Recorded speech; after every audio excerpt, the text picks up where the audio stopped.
What if the enemy didn't attack from the front, but stood right beside you?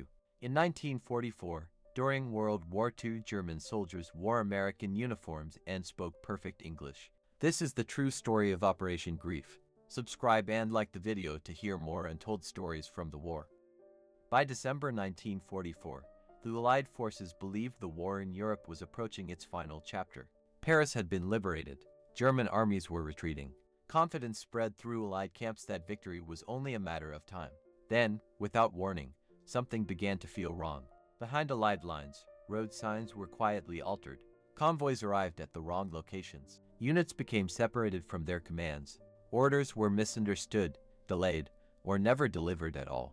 At first, these incidents were dismissed as simple mistakes, the inevitable chaos of a massive army moving across a shattered continent. But the confusion did not stop. It grew. American soldiers began reporting encounters that made no sense. Men in U.S. uniforms appeared suddenly on roads they shouldn't have been on. Jeep patrols asked strange questions. Officers gave confident orders, but something about them felt off. The unsettling truth soon emerged. The enemy was already among them. German soldiers were moving through Allied territory disguised as Americans. They wore U.S. uniforms, carried American weapons, and spoke fluent English, often without a trace of an accent. Some even knew American slang, sports references, and regional expressions. They were not infiltrators in the traditional sense. They were impersonators. This was not a rumor. It was not paranoia. It was a carefully planned operation. As reports reached higher command, fear spread faster than facts. Soldiers no longer trusted what they saw. A uniform no longer meant safety. A familiar voice no longer guaranteed loyalty. Every encounter became a question mark. Who is he really? The psychological impact was immediate and devastating. Allied troops began to hesitate at checkpoints. Patrols stopped friendly vehicles. Entire units slowed down, unsure of who could be trusted. The war had entered a new phase, one where identity itself had become a weapon. At the center of this operation stood a single man, Otto Skorzeny. Skorzeny was already a legend within Nazi Germany. Known as Hitler's favorite commando, he had gained fame for daring special operations, including the dramatic rescue of Benito Mussolini in 1943. He was bold, unconventional, and perfectly suited for a mission that relied not on firepower, but deception. Hitler personally approved Skorzeny's plan. The operation was given a name, Operation Greif. Its goal was not to defeat the Allies in open battle. Germany no longer had the strength for that. Instead, the goal was to create chaos during the upcoming German counteroffensive. The Battle of the Bulge. Specially selected German soldiers were trained to imitate Americans in every possible way. They studied American behavior, military routines, slang, and culture. They memorized baseball teams, movie stars, popular songs, and everyday expressions. Their mission was terrifyingly simple. Redirect Allied units, sabotage communications, spread misinformation, create panic and mistrust. They were ordered not to fight unless absolutely necessary. Their true weapon was confusion. As the operation began, the first disguised commandos crossed into Allied-controlled territory. Some succeeded in changing road signs. Others delayed reinforcements. A few even reached deep into Allied rear areas before being discovered. The result was instant paranoia. Allied soldiers began testing each other with questions that had nothing to do with the war. What's the capital of Illinois? Who won the World Series? What street is Times Square on? Wrong answers raised suspicion. Hesitation could lead to rest. In some cases, fear escalated to violence. The battlefield was no longer defined by front lines. It was defined by doubt. And as Operation Greif expanded, one terrifying question haunted every Allied soldier. If the enemy could sound exactly like us, how could we ever know who to trust?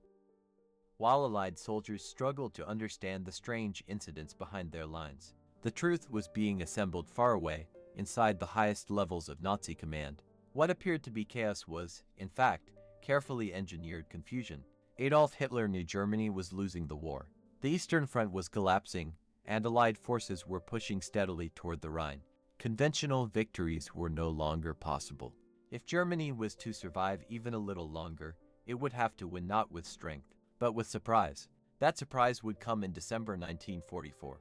The German counteroffensive in the Ardennes, later known as the Battle of the Bulge, was designed to split Allied forces, capture key bridges, and force a negotiated peace in the West. But to succeed, the offensive needed time that Germany did not have. This is where deception became a weapon. Hitler personally approved a secret plan that would strike the Allies where they felt safest, their rear areas. The plan was entrusted to Otto Skorzeny, a man whose reputation was built on the impossible. Skorzeny understood that fear spreads faster than bullets and lasts far longer. Operation Greif was born. Skorzeny was given an extraordinary task: assemble a unit of German soldiers capable of passing as Americans, not just in appearance, but in behavior, language, and mindset. The challenge was enormous. Few German soldiers spoke fluent English. Fewer still could imitate American accents or cultural habits. The selection process was brutal. From thousands of volunteers, only a small number were chosen. Some were rejected for having accents that were too noticeable. Others failed simple cultural tests. Those who remained underwent intense training. They studied American manuals, watched captured films, listened to American radio broadcasts, and practiced casual conversation until it felt natural. They were taught how Americans smoked, how they joked, how they argued, and even how they complained about food. Uniforms were captured or modified. American weapons were issued. Even small details, like how a helmet was worn or how a cigarette was held, were drilled repeatedly. Any mistake could mean death. Despite the preparation, reality posed a harsh limitation. Skorzeny simply did not have enough fluent English speakers to execute the operation at full scale. Many of his men spoke only basic English, forcing him to adjust the plan. Some commandos would wear American uniforms but operate behind the front lines only briefly, retreating before extended contact. Others would be used in conventional combat roles, but still carry the psychological weight of the deception. On December 16, 1944, the German offensive began. As tanks rolled forward and artillery shattered the silence of the Ardennes forests, Skorzeny's men moved out. Disguised patrols crossed into Allied territory under cover of chaos. Road signs were turned. Orders were altered. Confusion spread faster than any report could contain it. Rumors exploded. American soldiers heard stories of German agents planning to assassinate generals. Others claimed bridges had been seized by imposters. Some believed entire units had been compromised. Most of these rumors were false, but that hardly mattered. Fear does not require truth to grow. Within days, Allied headquarters were forced to respond. Security tightened. Checkpoints multiplied. Soldiers were ordered to question anyone acting suspicious. The result was exactly what Skorzeny had hoped for: hesitation, delay, and mistrust. Allied advances slowed. Coordination suffered. Friendly units argued. Time was lost. Militarily, Operation Greif achieved only limited success. Few commandos reached their intended objectives. Many were captured or killed. Yet psychologically, the damage was undeniable. For the first time, Allied soldiers feared not just attack, but impersonation. They could no longer trust uniforms, accents, or appearances. The war had entered a darker, more intimate phase, and Operation Greif was only just beginning to reveal its true cost. By late December 1944, the fighting in the Ardennes was no longer defined solely by artillery fire or advancing tanks. A quieter, more dangerous battle was unfolding behind Allied lines, a battle fueled by fear, uncertainty, and suspicion. Operation Greif had done what it was designed to do. It made trust a liability. Allied headquarters issued new security orders almost daily. Checkpoints appeared on roads that had been opened just days before. Soldiers who had marched together for months now found themselves staring down rifle barrels, held by their own comrades. Every encounter became an interrogation. A uniform was no longer proof of loyalty. A familiar accent no longer meant safety. American soldiers began stopping one another and asking questions. That had nothing to do with the war. What's the name of Mickey Mouse's girlfriend? Who won the World Series? What's the capital of Nebraska? These were not jokes. They were survival tests. A wrong answer could lead to arrest. Hesitation could lead to a gun being raised. In some cases, nervous fingers pulled triggers before explanations could be given. The paranoia spread rapidly. Officers ordered their men to challenge anyone acting even slightly unusual. Soldiers traveling alone were viewed with suspicion. Jeep patrols were stopped repeatedly, sometimes within minutes of passing previous checkpoints. Arguments broke out. Tempers flared. Fear overpowered reason. In this atmosphere, mistakes became inevitable. Several American soldiers were detained by their own side simply for having poor memory, foreign parents, or unfamiliar accents. Some units temporarily lost key personnel because of misunderstandings. The confusion Skorzeny had hoped for was now a reality. Meanwhile, captured German commandos faced a grim fate. Those taken in American uniforms were classified as spies under the laws of war. Unlike regular prisoners of war, spies could be executed. Military tribunals were conducted swiftly. Evidence was often simple: the wrong uniform, false papers, or testimony from witnesses. Many of Skorzeny's men were sentenced to death. Executions were carried out quietly, sometimes just hours after capture. There were no long trials, no appeals. The message was clear: deception would be answered with zero tolerance. Yet even these executions failed to calm the growing panic. Rumors continued to spread. Some claimed German agents were planning to assassinate Supreme Allied Commander Dwight D. Eisenhower. Others insisted entire Allied divisions had been infiltrated. None of these rumors were true, but truth no longer mattered. The damage had already been done. High-ranking officers were placed under increased security. Movement between commands was restricted. Planning meetings were delayed. Critical decisions were slowed by layers of verification and counter-verification. Allied momentum suffered. Ironically, the greatest impact of Operation Greif was not on the battlefield, but in the minds of the soldiers fighting there. The fear of betrayal changed how men behaved, how they spoke, and how they trusted. The front line had dissolved into something far more disturbing. There was no clear enemy position anymore. The enemy could be anyone. Even Otto Skorzeny himself was shocked by the scale of the reaction. After the war, he would later admit that the psychological effect of Operation Greif far exceeded its actual military success. Fear, once unleashed, was impossible to control. As the Battle of the Bulge raged on, Allied forces eventually began to regain control. German advances stalled. The offensive lost momentum, but the scars left by Operation Greif remained. Soldiers remembered the checkpoints, the questions, the looks of suspicion. They remembered the moment when they realized that the war was no longer just about defeating the enemy in front of them, but about identifying the enemy beside them. And as the fighting continued, one haunting question lingered in every mind: if identity itself could be forged, what else in war could truly be trusted? By early January 1945, the German offensive in the Ardennes had begun to collapse. Fuel shortages, fierce Allied resistance, and relentless air attacks forced German units into retreat. The Battle of the Bulge was over, but the shadow of Operation Greif remained. As the front lines stabilized, Allied intelligence finally pieced together the full scope of the deception. Reports from captured commandos, intercepted communications, and battlefield observations confirmed what had once sounded unbelievable. German soldiers had deliberately infiltrated Allied territory wearing American uniforms. The operation was officially exposed. For many Allied soldiers, the revelation brought mixed emotions: relief that the threat was now understood, anger that such deception had been allowed to spread so deeply, and unease because it meant that the fear they had felt was justified. Attention soon turned to the man behind the plan. Otto Skorzeny was captured in May 1945, shortly after Germany's surrender. His reputation preceded him.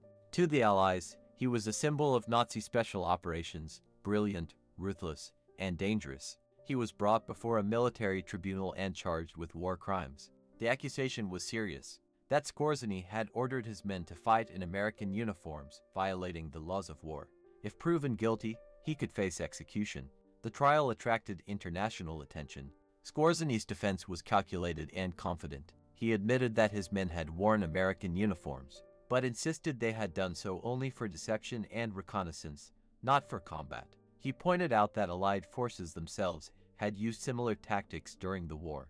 Most strikingly, British officers testified in his defense, acknowledging that such methods were not unique to Germany. In a dramatic turn, Skorzeny was acquitted. The verdict shocked many. For soldiers who had lived through the fear and confusion of Operation Greif, justice felt incomplete. For historians, the trial raised uncomfortable questions about where deception ends and war crimes begin. But the operation's true legacy went far beyond the courtroom. Operation Greif changed how modern armies viewed psychological warfare. It demonstrated that disrupting trust could be as powerful as destroying bridges or tanks. Identity, once assumed to be stable, had been weaponized. After the war, military doctrines around the world were rewritten. Counterintelligence procedures were tightened. Uniforms, passwords, and identification protocols became more complex. The lessons of Operation Greif were studied in military academies for decades. Yet for the men who had fought in the Ardennes, the legacy was deeply personal. They remembered the fear of checkpoints, the the suspicion in familiar faces, the moment when the war felt closer than ever, not across a battlefield, but within their own ranks. The guns eventually fell silent, but the psychological wounds lingered. Operation Greif had proven a terrifying truth. A soldier does not need to fire a weapon to cause damage. Sometimes, all it takes is a convincing disguise and the ability to make your enemy doubt himself. And as the war moved toward its final months, one final question remained unanswered. Was this kind of warfare truly over, or had it only just begun? When World War II finally ended in Europe in May 1945, the ruins of cities and battlefields told a familiar story of destruction. Burned tanks, broken bridges, endless graves, these were the visible scars of war. But Operation Greif left behind something far less visible and far more unsettling. It left doubt. For the soldiers who had lived through the Ardennes campaign, the memory of the enemy disguised as a friend never fully faded. Long after the gunfire stopped, veterans spoke not only of combat, but of fear at checkpoints, of questioning familiar faces, of moments when trust vanished completely. War had crossed an invisible line. For centuries, uniforms had defined identity on the battlefield. They told soldiers who to fight and who to protect. Operation Greif shattered that certainty. It proved that appearance could be manipulated and that loyalty could be convincingly faked. In doing so, it changed warfare forever. After 1945, military planners around the world studied Operation Greif with great interest, not because it had won battles, it had not, but because it had revealed a new battlefield, the human mind. Psychological warfare was no longer a secondary tactic. It became a central pillar of modern conflict. Cold War intelligence agencies adopted deception as doctrine. False identities, misinformation, and infiltration became standard tools. Entire units were created to mislead, confuse, and destabilize the enemy without firing a shot. The echoes of Operation Greif can still be felt today. In modern conflicts, soldiers face cyber deception, false communications, deepfake videos, and misinformation campaigns. The battlefield has expanded far beyond trenches and cities. It now exists in screens, networks, and perceptions. The lesson remains the same. When you no longer know what to believe, when you no longer know who to trust, victory becomes uncertain. Otto Skorzeny himself would live for decades after the war, never expressing regret for Operation Greif. To him, it was proof that intelligence and imagination could rival raw force. History, however, judges the operation differently, not as a triumph, but as a warning. A warning that once deception becomes normalized, the rules of war erode, lines blur, and the human cost becomes harder to measure. Because soldiers are trained to face danger, they are trained to endure fire and explosions, but they are not trained to live in constant doubt. Operation Greif reminds us that war is not only about territory or power. It is about trust, and what happens when that trust is deliberately destroyed. In the end, Germany lost the war. The Allies prevailed. But the shadow cast by this operation stretched far beyond 1945. It reached into the future. It reached into every conflict where truth became uncertain. And it leaves us with one final thought. If identity can be forged, if truth can be manipulated, then the most dangerous battlefield may not be the land beneath our feet, but the mind within our heads. This was Operation Greif, a war fought not with tanks but with faces. Operation Greif reminds us that in war, the most dangerous weapon is not always a gun or a tank. Sometimes, it's the ability to make your enemy doubt what he sees, hears, and believes. If this story made you think, subscribe to the channel and leave a like. More untold chapters of history are waiting for you here.